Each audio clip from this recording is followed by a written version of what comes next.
I think I feel like an outsider in sound art and the art world, really, not necessarily in a bad way. You know, if you call yourself a sound artist instead of a producer, it kind of opens up a whole different world of kind of conceptual ways of making things.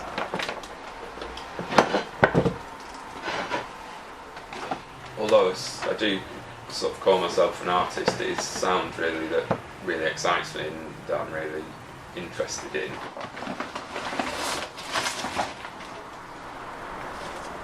Once it's left the speakers, you've no control over how someone's going to receive that and what it's going to mean to someone else, because it's such an abstract thing that you're pushing out, and it will connect with different people in different ways and stuff.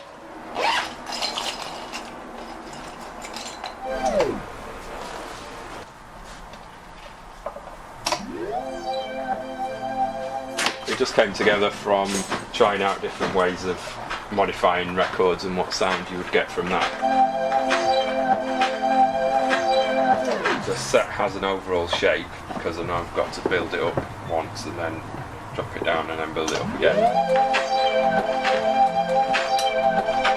But within that I can improvise with how things sound and where things kind of come in and out, and it's kind of improvised to a structure really, you know, which is kind of really fun.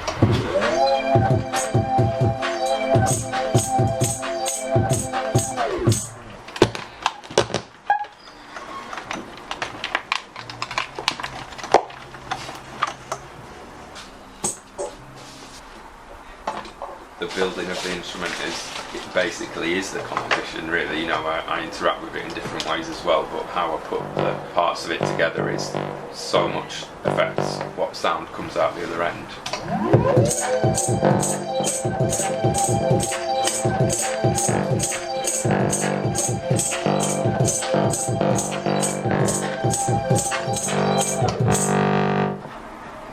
If I forget something then it's a disaster really, which has happened.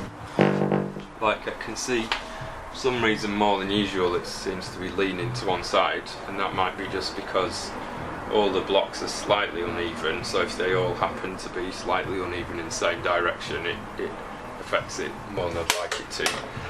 But then that's just something that you don't have to work with as part of the performance really, which, you know, you're not going to get with a computer because it just does what you tell it to properly straight away. So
that's normal, and then I can put the MIDI on.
And one of the most common comments from people is, why bother? Why would you bother doing that? Have you never heard of Ableton? Is the hilarious comment that I always get all the time.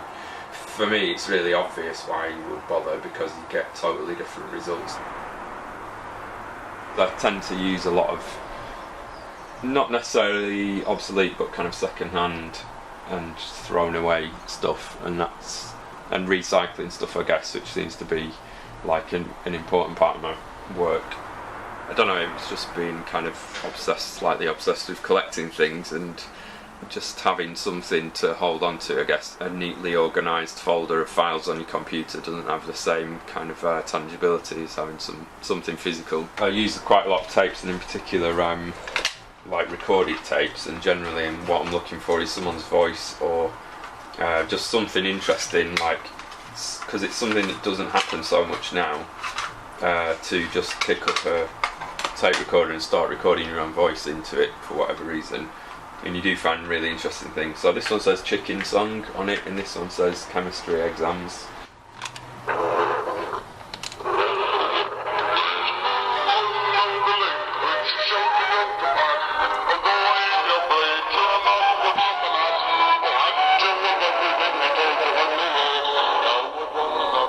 Not a chemistry exam now, is it?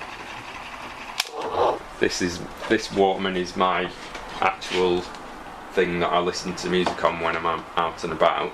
Well, it is less high fidelity, but then there's something in the tape hiss as well, you know. And I think if you're walking the streets of London, you've got all the traffic going past and all the kind of noise and things anyway. A bit of tape hiss, you just forget that it's there after a while anyway. I don't know, listening is as much about ignoring sounds or blocking sounds out. A lot of the sounds that I use are things like tape hiss and record crackle.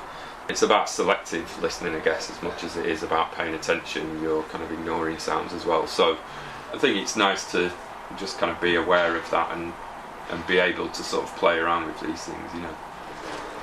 In my previous sort of live setup was so complicated, and I have to hire a car to take all this stuff with me to kind of set up and play, and I was just thinking, wouldn't it be nice to just be able to do a laptop set?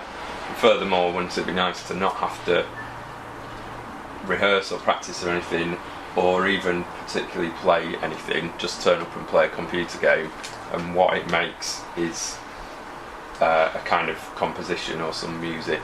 I guess it's kind of a silly idea in some ways as well. Come and feel my energy.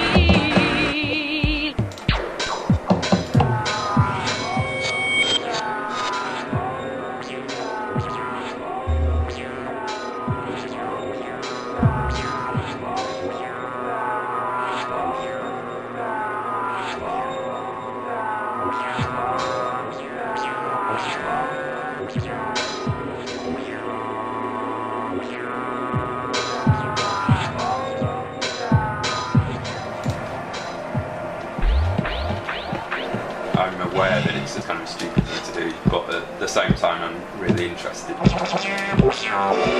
So you can sort of make a beat, you can interact with other characters as well. So the scientists, normally when you would interact with them in the game, you would hear their voice as they speak, but I've kind of changed those to sort of stabs and things. So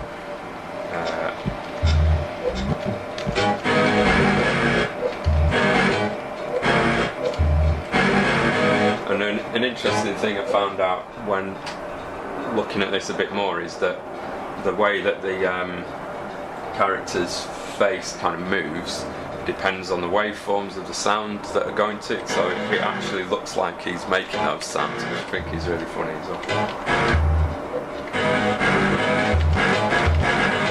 You can control it to some extent by choosing how you interact with your environment. When you enter a different acoustic space, it changes the reverb characteristics of the sound source, so it kind of does work like a sequencer really, and then it adds effects onto the top after.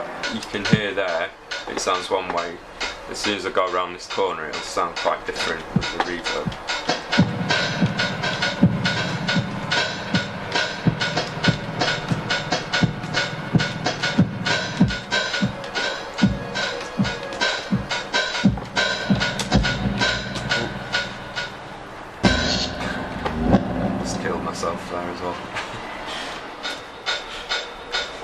like it when you die, but the sounds carry on, so you can still interact with the environment after you're dead, which I think is quite good.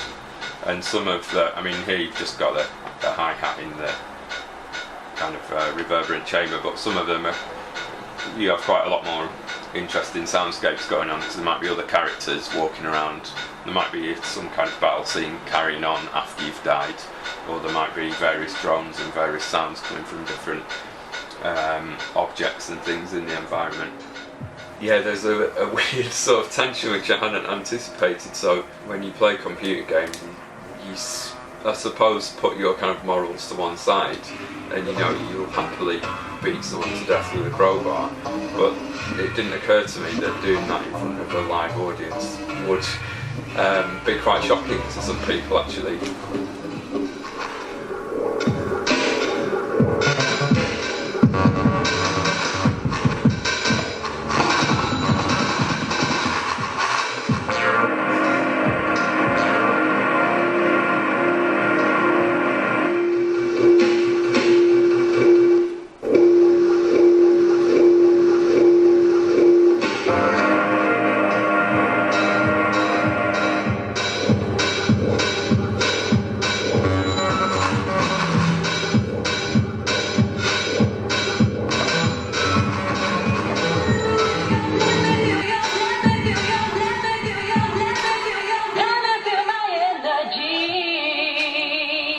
Someone said to me afterwards, like you know, they were kind of on the edge of the seat as to whether I was going to beat the scientist up or not, you know, and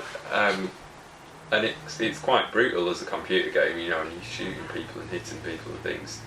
I felt quite self-conscious really to be, because despite having the shield of the laptop screen between you and the audience, you quite kind of normally I've got a lot more gear there in front of me that's distracting people's attention from actually looking at me.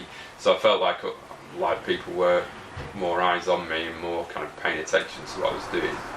Electronic music and sort of minimal techno and stuff can be a bit serious and kind of po-faced, you know, and I guess like sound art in some ways can be like that as well. It can be quite literally academic, you know, which is fine, but I think it's quite nice to have a bit of a sense of humour as well.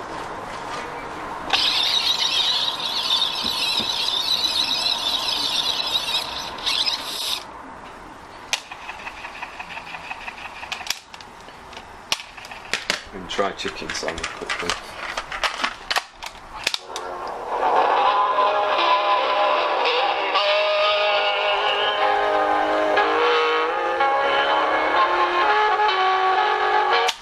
Yeah, it's just music, unfortunately.